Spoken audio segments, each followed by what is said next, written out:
23 जुलाई को वित्त मंत्री निर्मला सीतारमण बजट 2024 पेश करने वाली है। हर बार की तरह इस बार भी किसान से लेकर मिडिल क्लास को इस बजट से काफ़ी ज़्यादा उम्मीदें हैं। मिडिल क्लास को आस है कि शायद इस बार वित्त मंत्री टैक्स को लेकर कोई बड़ा ऐलान कर सकती हैं। वहीं सीनियर सिटीजन्स को भी बजट से काफ़ी ज़्यादा उम्मीदें हैं। मीडिया रिपोर्ट्स के मुताबिक सीनियर सिटीजन्स को रेल किराए में पहले की तरह छूट मिल सकती है।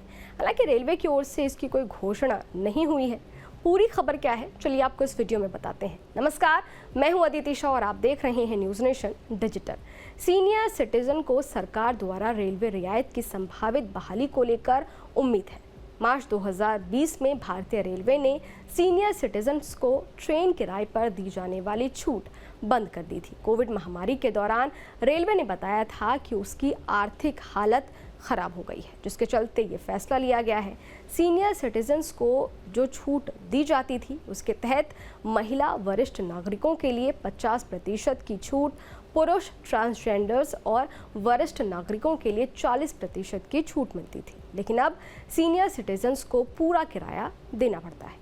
रेलवे के अनुसार 60 साल या उससे ज़्यादा की आयु के पुरुषों, ट्रांसजेंडरों और 58 साल या उससे अधिक आयु की महिलाओं को वरिष्ठ नागरिक माना जाता है।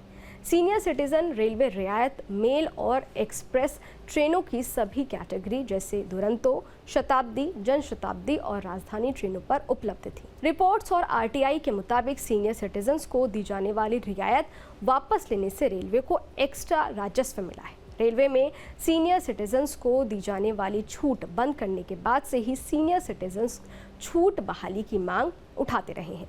निलंबन की अवधि के दौरान भारतीय रेलवे ने 8 करोड़ सीनियर सिटीजन से 5,062 करोड़ रुपए का रेवेन्यू जनरेट किया था, जिसमें 2,224 करोड़ रुपए रियायतों के अभाव से आए। रेलवे ने बताया कि लगभग 5 करोड़ पुरुष यात्री, लगभग 3 करोड़ से ज़्यादा महिला यात्री और लगभग 18,000 ट्रांसजेंडर यात्री की छूट में कटौती के बाद ये राजस्व आया है। आपको बता दें कि साल 2022 में रेल मंत्री अश्विनी वैष्णव ने संसद को बताया कि सीनियर सिटीजन्स को रेलवे रियायतें बहाल करने की लगातार मांग की जा रही है। हालांकि उन्होंने हाल ही में इस तरह की बहाली से सरकार पर फाइनेंशियल बोझ बढ़ेगा, ऐसी बातें भी कही थी। दिसंबर 2023 में रेल मंत्री अश्विनी वैष्णव ने इस बात पर जोर दिया था कि रेलवे ने 2019 और 2020 में समाज के सभी वर्गों को ध्यान में रखते हुए यात्री टिकटों पर लगभग 60,000 करोड़ रुपए की सब्सिडी दी है, जो हर साल यात्री के लिए एवरेज अगर लेके चलें तो 53% की रियायत है। वैष्णव ने कहा कि ये सब्सिडी सभी यात्रियों के लिए जारी रहेगी, जिसमें विकलांग व्यक्तियों की 4 कैटेगरी, रोगियों की 11 कैटेगरी और छात्रों की 8 कैटेगरी समेत विभिन्न कैटेगरीज के लिए अतिरिक्त रियायतें दी गई हैं। रिपोर्ट्स के मुताबिक रेल मंत्री अश्विनी वैष्णव ने संसद में खुद सीनियर सिटीजन्स को किसी प्रकार की छूट देने से इनकार किया था, लेकिन जब संसद की समिति ने सिफारिश का लेटर सौंपा है, तब के बाद से ये मांग उठने लगी है कि शायद इस बार के बजट में रेल मंत्री निर्मला सीतारमण सीनियर सिटीजन्स को तोहफा दे सकती है। साथ ही इस वित्त वर्ष में हर लिहाज से रेलवे ने कमाई भी ठीक ठाक की है। तब उम्मीद की जा रही है कि सीनियर सिटीजन्स की छूट फिर से बहाल की जाएगी। यही नहीं, रेलवे सूत्रों का भी दावा है कि पुरानी छूट को लेकर बैठकों का दौर चल रहा है।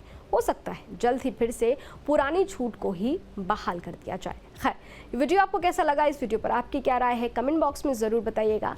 देश और दुनिया की तमाम खबरों के लिए देखते रहिए न्यूज़ नेशन डिजिटल, मेरे यानी अदिति शाह के साथ। शुक्रिया।